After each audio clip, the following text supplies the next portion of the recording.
आपके स्वयं पाक घर में एक बहुत अच्छी औषधि, बहुत ही अच्छी, उसका नाम है दूधी भोपड़ा।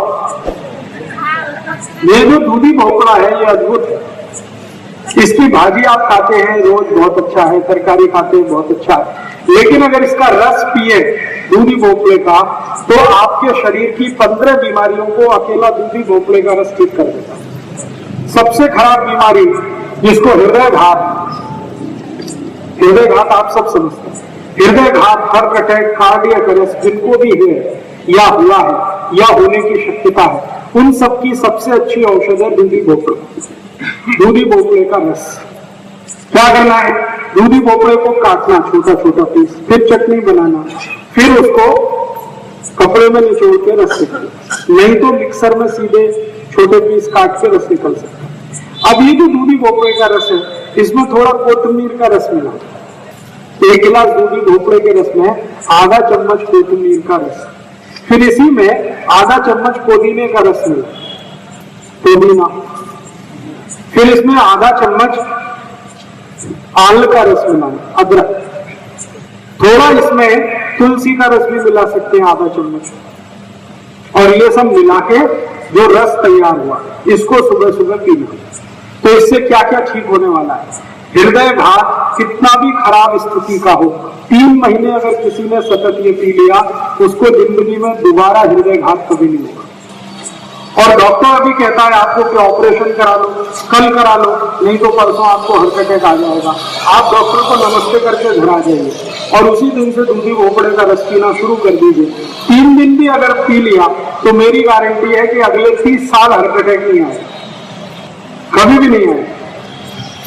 तो हृदय घात की सभी बीमारियों में सबसे अच्छी औषध है दूधी भोपड़े का रस। कभी कभी डॉक्टर आपको ये कहता है कि आपके हृदय में ब्लॉकेज है, आर्टरीज आपकी ब्लॉक हो गई है, 90% ब्लॉक हो गई 2 आर्टरीज, फिर बोलेगा एक तीसरी वाली 70% ब्लॉक हो गई, तो भी डॉक्टर को नमस्ते करके घर आ जाए। वो तो बोलेगा अभी ऑपरेशन करा लो, नहीं तो कभी भी मर जाओगे। तो डॉक्टर को कहना कि जीना मरना सब ईश्वर के हाथ में है, आपको नमस्ते, आपने हमको सुझाव दिया, धन्यवाद। घर आके दूधी भोपड़े का रस चालू कर दो, दोबारा उस डॉक्टर के पास जाने की जरूरत ही नहीं पड़ेगी। हृदय की सभी बीमारियों में सबसे अच्छी औषध है दूधी भोपड़ा। इस दूधी भोपड़े से और भी एक रोग ठीक होता है, ये संधिवात। अगर गुर्दे का दर्द है, कमर का दर्द है, कंधे का दर्द है, दूधी भोपड़े का रस पीते रहिए, 3-4 महीने में ये सब दर्द निकालेगा। इसी दूधी भोपड़े से एक और रोग ठीक होता है, आधा सिर का दर्द, माइग्रेन। इसी दूधी भोपड़े से एक और रोग ठीक होता है, कब्जियत, कोष्ठबद्धता, मलबद्धता। इसी दूधी भोपड़े से एक और रोग ठीक होता है, और वो रोग आपके रक्त के विकार का है। रक्त में कई बार एसिडिटी बढ़ जाती है, रक्त में एसिडिटी आ जाती है, ज्यादातर एसिडिटी पेट में होती है, लेकिन कई बार रक्त में आ जाती है, और रक्त की एसिडिटी सबसे खराब होती है। इतने खतरनाक रोग आते हैं कि जिसको ठीक कोई ना कर पाए। सोराइसिस हो सकता है, इचियोसिस हो सकता है, एक्जिमा हो सकता है। इन सभी रोगों में आधारभूत औषधि है दूधी भोपड़े का रस। अगर आपको ब्लड प्रेशर बहुत ऊंचा होता है, बहुत हाई है, दूधी भोपड़े का रस लेंगे, ब्लड प्रेशर नॉर्मल कर देता है। मोटापा बहुत हो गया है, ओबेसिटी आ गई है, वजन बढ़ गया है, दूधी भोपड़े का रस पीजिए, 4 महीने में वजन कम कर देता है। नींद नहीं आती रात को, दूधी भोपड़े का रस पीजिए, बहुत अच्छी नींद आएगी। भूख नहीं लगती, दूधी भोपड़े का रस पीजिए, भूख बहुत अच्छी लगेगी। आंखों की रोशनी कम हो गई है जिनकी, उनको दूधी भोपड़े का रस पिएंगे तो रोशनी बढ़ जाएगी आंखों। 3-4 महीने, लेकिन इसको ज्यादा भी लेंगे तो कोई तकलीफ नहीं आने वाली। 4 महीने तो कम से कम ले ही लीजिए, लेकिन अगर 4 से 8 महीने भी ले लें तो कोई हरकत नहीं। बार बार मिलेगी, घर में लगा लीजिए। दूधी भोपड़े का एक बीज आप लगाएंगे तो उसपे कम से कम 100 दूधी भोपड़े आए, तो घर में लगा लीजिए। इतनी जगह में, छोटी सी जगह में हो जाती है, गमले में भी हो जाती है, कभी भी मिलेगी। जी नहीं मिला समझ हाँ, दूधी भोपड़े के रस से भी काम होगा, लेकिन परिजात में बहुत जल्दी होगा, इसमें थोड़ा देर होगा। 40 मिनट तक कुछ खा नहीं सकते। दूधी भोपड़े का रस लेने के बाद 40 मिनट तक कुछ खाना पीना नहीं, 40 मिनट बाद कुछ भी खा पी सकते। नहीं, बिल्कुल नहीं। मैंने बोला क्या नमक? मैंने बोला कोतमीर का रस, मैंने बोला पुदीने का रस, मैंने बोला आल का रस। मैंने कभी नहीं बोला इसमें नमक मिलाना। अगर मिलाना होता तो मैं बोलता। नमक मिलाया तो उसका सब ताकत खत्म हो गया। नमक नहीं मिला जी, नहीं मिला तो कोतमीर का चलेगा। कोतमीर का भी नहीं मिला तो तुलसी का रस तो कभी भी मिलेगा, उतना तो डाल ही दीजिए। आल का रस तो कभी भी मिलेगा, उतना तो डाल लीजिए, चलेगा। पत्ते डाल दीजिए। मिक्सर में जब पीस रहे हैं तो पत्ते सीधे ही डाल दीजिए तो भी चलेगा। समझ में आया? दूधी भोपड़ा बहुत अद्भुत है। मेरी आपको सबको एक छोटी सी सूचना है कि हृदय रोग का कोई भी मरीज, कोई भी पेशेंट डॉक्टर के पास गया और डॉक्टर ने बोला कि ऑपरेशन कराओ, कभी मत कराओ, क्योंकि मैं आपको बताता हूं कि ऑपरेशन कराओ या मत कराओ, स्थिति आपकी वही रहने वाली है।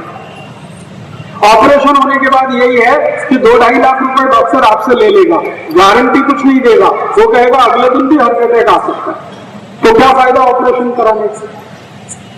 और मैं आपको बताऊं, हृदय घात का ऑपरेशन करने वाले सब डॉक्टर अपना ऑपरेशन कभी नहीं कराते, वो खुद दूधी भोपड़े का रस पीते, कभी नहीं करते, क्योंकि उनको माहिती है ऑपरेशन के बाद भी ठीक कुछ नहीं होता। ऐसे मेरे पास बहुत पेशेंट हैं जिन्होंने ऑपरेशन कराया, एंजियोप्लास्टी कराया, बाईपास सर्जरी कराया, फिर से हार्ट अटैक आया और दोबारा पैसा नहीं था इसलिए ऑपरेशन नहीं करा पाए और दूधी भोपड़ा लेना शुरू किया और वो ठीक है। इसलिए ऑपरेशन कराने की बिल्कुल कोशिश मत करिए। क्या होता है वो मैं समझाता हूं। डॉक्टर करता क्या है, हृदय को रक्त देने वाली जो वाहिकाएं हैं, जिनको आर्टरीज कहते हैं हम लोग अंग्रेजी में, उनमें एक स्प्रिंग डालता है डॉक्टर, और वो स्प्रिंग वही होती है जो बॉल पेन में आपको देखिए, बॉल पेन में एक स्प्रिंग देखिए, वही स्प्रिंग है, उसको अंग्रेजी में स्टंट कहते हैं। ये स्टंट 3 रुपए का बनता है और डॉक्टर जब आपको हृदय घात के ऑपरेशन में इसको डाल देता है तो 3 लाख रुपए ले लेता है। 3 रुपए की चीज है और आपसे 2.5-3 लाख ले लेगा और बोलेगा गारंटी कुछ नहीं, कल फिर अटैक आ सकता, तो फायदा क्या उसको डलवाने का। इसलिए कभी भी हृदय घात का ऑपरेशन कराने की कोशिश मत करिए। दूधी भोपड़े के रस से आपको कोई भी स्थिति ठीक हो जाएगी। मुफ्त की दवा है, ज्यादा खर्चा नहीं है। हाँ, बहुत अच्छा। भोपड़े कम से कम 2 प्रकार के तो मैंने देखे, एक तो गोल होता है और एक लंबा होता है। ये जो लंबा वाला है ये सबसे अच्छा है, तो लंबा वाला जो भोपड़ा है उसका रस सबसे अच्छा है। गोल वाला जो है इसको ज्यादा अच्छा नहीं मानते। हाँ, अगर बीज कम होगा तो सबसे अच्छा होगा, और कड़ू है तो उसको प्रयोग कम करिए। कड़ू वो तब होता है जब पक जाता है। पका हुआ दूधी भोपड़े का रस ज्यादा अच्छा नहीं माना जाता, कच्चा हो एकदम। तो उसकी पहचान कैसे करना, एक दूधी भोपड़ा हाथ में लीजिए, उसमें नाखून लगेंगे, तो आसानी से नाखून अगर घुस गया तो वो बहुत अच्छा है, और नाखून घुस नहीं रहा है तो बिल्कुल बेकार है।